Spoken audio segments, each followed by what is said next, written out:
Hi-Rez Studios is here with another shooter game in closed buy-in beta. The game is called Rogue Company, and this is my first impressions on Hi-Rez's brand new competitive tactical third-person shooter.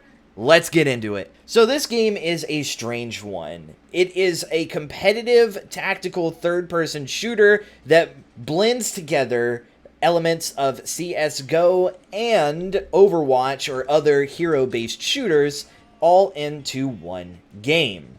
Now, I would say that this probably sounds like a good idea, but unfortunately, at least for me, it doesn't work very well in practice. Many of the characters only have one ability, and of these abilities, they're pretty much kind of flat, in my opinion. Some of the characters in the game do have some pretty amazing abilities, and we'll get into those later, but in general, one of the biggest things about this is the characters themselves. And if the characters aren't really that great, then honestly, what is there? Rogue Company's operators have classes. Sometimes these classes are specific to a certain operator, or they may span several. Of these classes, you have Defender, Breacher, Duelist, Intel, Sniper, and Support. Defender is pretty self-explanatory. You defend the objective with your gadgets. Breacher is the opposite of Defender, allowing your allies to punch through the defenses that a Defender may place on an objective. A Duelist is a nice little flanker, great at 1v1s, pretty bad in multiple enemy scenarios. Intel are the guys that counter duelists by putting little radars or allowing them to detect people that are coming up behind them. Snipers are pretty self-explanatory as well. Grab yourself a sniper rifle, sit in the back line, and pop some skulls. And then support is for those that want to help their team in both healing, reviving, or whatever else they might need. So now that we got classes out of the way, let's talk about the actual operators. Each and every operator in the game has their own specific backstory, as well as their own loadout and gadgets, which can all be found under their character page. With all this in mind, it does provide a more unique aspect to the game, and it gives a game its own identity. Basically, you will be able to figure out what type of operator that you want to play and what type of operator you don't. It's really simple and it's easy to get into, but it's a little harder to master. Moving on to gameplay, this is where I feel Rogue Company struggles slightly. It is a competitive shooter, yes, but it's also third person, and it has swappable shoulders. Basically is a godsend, because I don't know why other third-person shooters don't include a swap shoulder feature, but Rogue Company does, so I do applaud them for that. But at the same time, having a game like this, where it's more of a CSGO type elimination slash plant the objective type game, I feel as if third-person cripples that. Many characters will sit behind cover and use 3-peek, which, if you don't know what that means, is third-person peeking. You'll be able to see over and beyond walls without exposing your body to any sort of harm. Now, that can be a massive turnoff for a lot of people, because if you cross the corner and somebody just is happening to wait right next to that corner, you wouldn't know that they are there, and you would just get blasted. So reflexes and movement is very key in this game. There are ways for you to win engagements like this, but again, you have to have the reflexes and you have to have the movement to do it. And if you get into a fight like this with a duelist, you can pretty much kiss yourself goodbye, because there ain't no way that you're winning, which that is kind of some of the problem with the class system, which we'll talk about just in a bit. Objectives in this game feel a little meh, in my opinion. Like, they don't really have any sort of rhyme or reason, really. I mean, the demolition modes, those actually do make sense. You know, plant a bomb and blow up whatever you're blowing up. I mean, that fits in any game, honestly, it does. But the strikeout game mode, which is you hacking a point and trying to dwindle the enemy's tickets, is a little, I don't know how to say, but weird because you're hacking items, but there's nothing that looks like it's hackable. Sometimes you're next to a statue, sometimes you're out in the middle of a grassy patch, or sometimes you're in some building or something like that. So, I mean, I don't know what the objective is really accomplishing, but I do wish that there were some sort of visual indicator of what the objective is, rather than just there being a big square and me feeling like I'm playing Hardpoint from Call of Duty. And speaking of Call of Duty, this game shares some sort of a map design or lane design as Call of Duty. I mean, honestly, I felt like I was playing Call of Duty maps, to be honest with you. It really felt that way. But some maps in this game, while we're on the topic, is, you know, they're meh.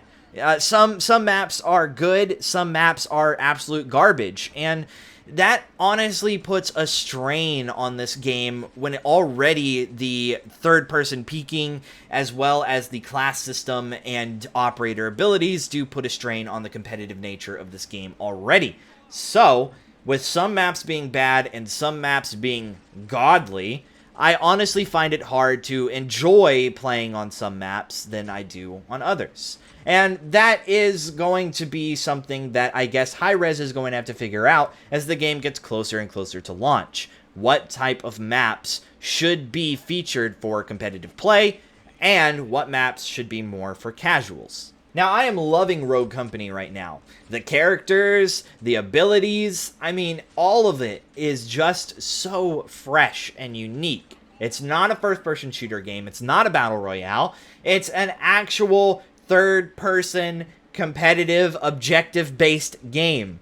This is cool, but I understand that a lot of people might find that third-person aspect a little off-putting due to what I explained earlier, which was the third-person peeking, being able to hide your entire body and be able to see a lot of the area around you.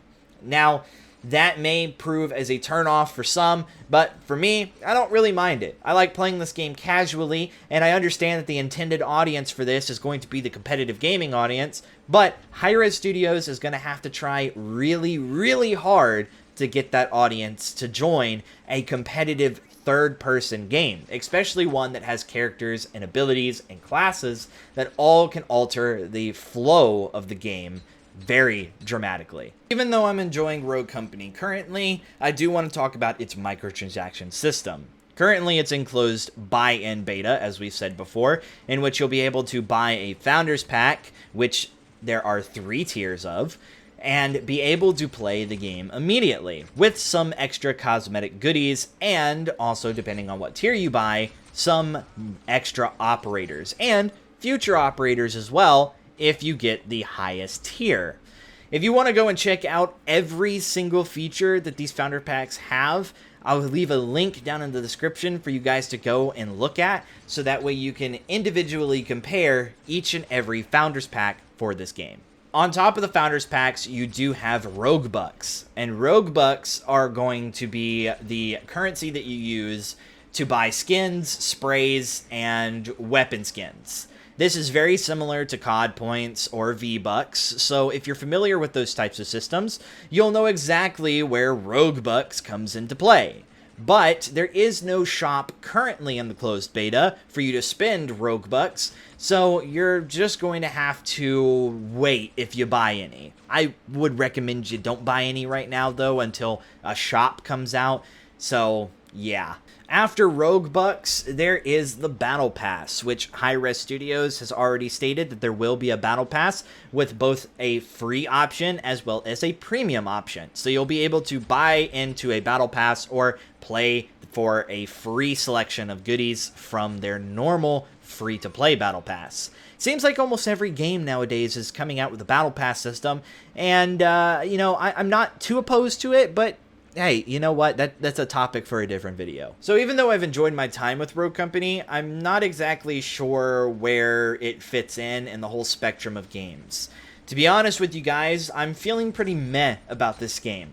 I'm not feeling hype about it, and I'm also not feeling like this game is going to fail. But I do feel as if this game is going to struggle to gain the audience that it really needs to get. It's a fun game with fun mechanics, and the gunplay is nice. However, though, some of the other mechanics, as well as a undetermined monetization system, could prove problematic for Hi-Rez in the future when trying to gain that competitive audience that it so desperately needs. But knowing Hi-Rez Studios and how they've handled Smite, I know that if they get a competitive audience for this game, or even just a casual audience for this game, they'll be able to hold on to that audience pretty well. Hopefully that this game doesn't fall out of existence, and I hope that this game does really well. So I really do hope that Hi-Rez Studios does improve on this game, and I hope that they're able to change my mind further into the future when I come back to play this game on a different level besides closed beta.